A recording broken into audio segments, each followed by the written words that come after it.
नमस्कार विद्यार्थी मित्रांनो, मी विनोद नाईक.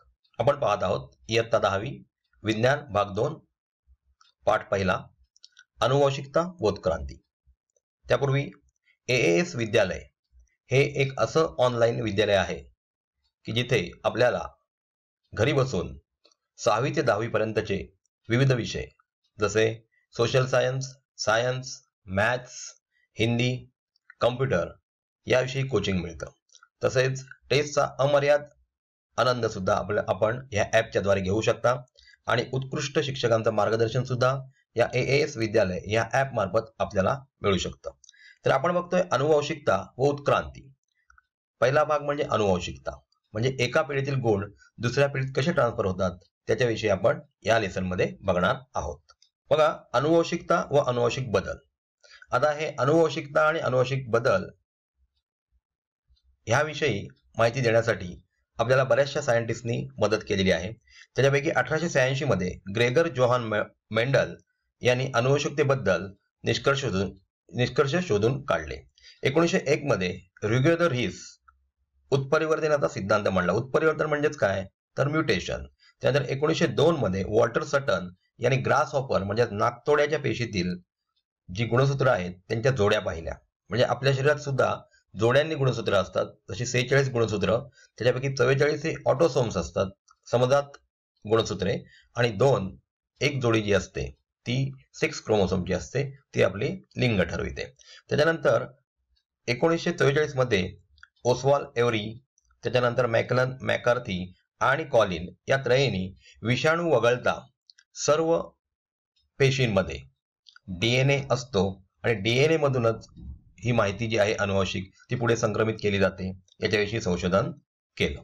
म्हणजेच अनुवंशिक सामग्री DNA मध्ये दडलेली असते. हा सिद्धांत ग्रेगर जोहान मेंडल यांनी मांडलेला आहे.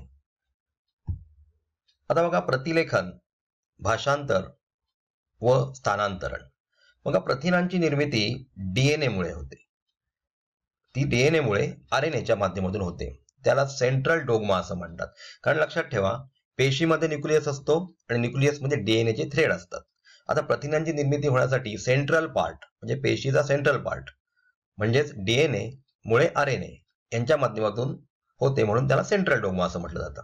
आता बघा, DNA वरील जनुकांच्या साखळीनुसार mRNA. आता mRNA म्हणजे कोण, तर मेसेंजर RNA. मेसेंजर म्हणजे जो मेसेज संदेश वहन करतो तो RNA.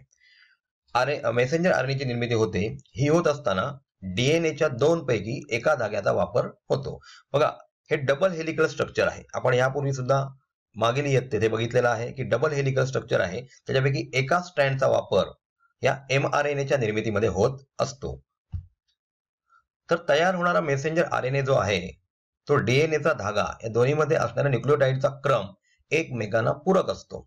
आता न्यूक्लियोटाइड्स मध्ये बघा अमिनो ऍसिड्स असतात. कोणते कोणते, तर DNA मध्ये गॉनिन, ॲडिनिन, त्याच्यानंतर सायटोसिन आणि थायमिन.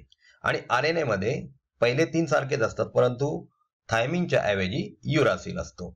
आणि ह्याच्यामध्ये काय होतं, थायमिन ऐवजी मेसेंजर RNA मध्ये युरासिल असतो.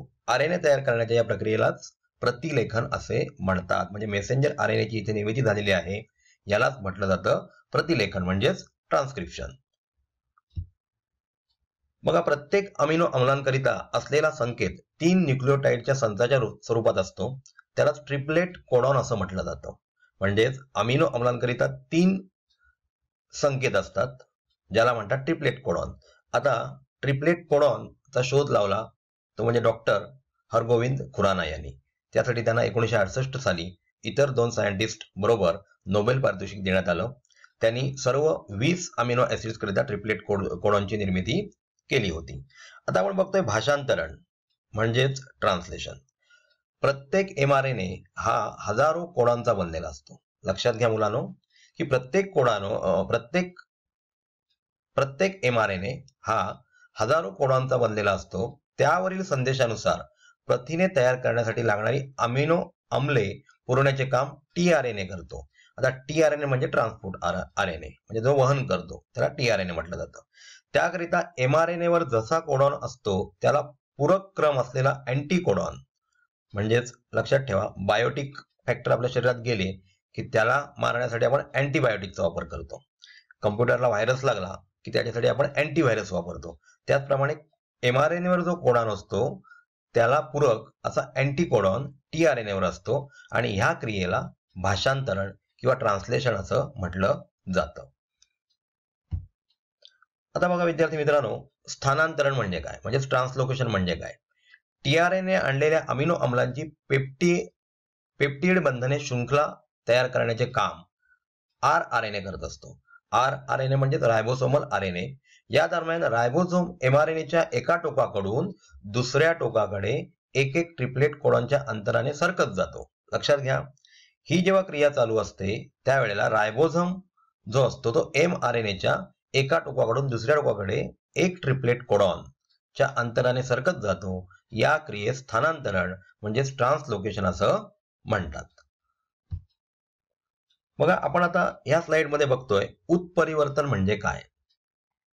उत्परिवर्तन म्हणजेच म्युटेशन. सजीवांमधील जनुकांमुळेच ते त्यांच्यासारखे सजीव निर्माण करतात. आपल्याला माहितीच आहे हेरिडिटरी कॅरेक्टर नेहमी ट्रान्सफर होत असतात एका पिढीकडून दुसऱ्या पिढीकडे, आणि त्याच्यामुळे बघा ही कॅरेक्टर ट्रान्सफर होत असतात. म्हणून आपला चेहरा कसा आहे किंवा आपली आवाजाची ठेवण कशी आहे, आपण कसे वागतो, हे सगळं आपल्याला आधीच्या पिढीमधून आलेलं असतं. तर उत्परिवर्तन म्युटेशन म्हणजे काय, सजीवांमधील जनुकांमुळेच ते त्यांच्यासारखे सजीव निर्माण करतात.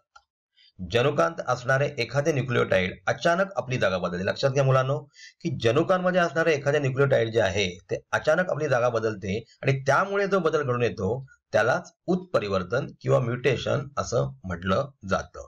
म्हणजे थोडासा चेंज होऊन येतो. बघा कधी कधी काही मुलं ही थोड्याफार प्रमाणात आपल्या आई वडिलांसारखे दिसतात, कारण त्याच्यामध्ये या न्यूक्लियोटाइडची जागा बदललेली असते आणि त्यामुळे उत्परिवर्तन होतं.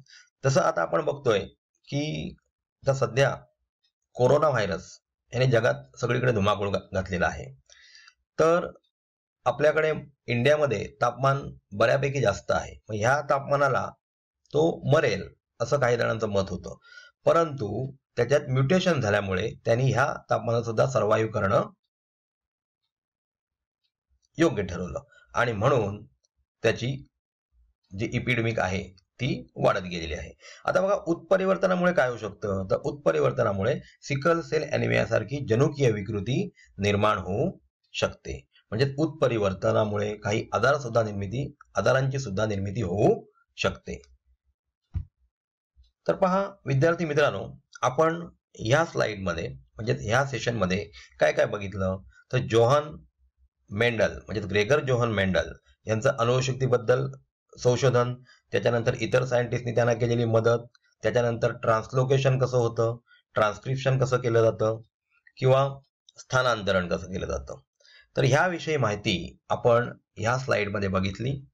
तसंच लक्षात ठेवा की जनुकांची निर्मिती होत असताना DNA RNAच्या मदतीने आपल्या शरीरातील पेशींवर नियंत्रण ठेवतो, त्याचप्रमाणे शरीर क्रियांवर सुद्धा नियंत्रण ठेवत असतो आणि ह्याच्यामध्ये तयार होणारे mRNA, tRNA आणि rRNA हे महत्वाची कामगिरी बजावत असतात. धन्यवाद.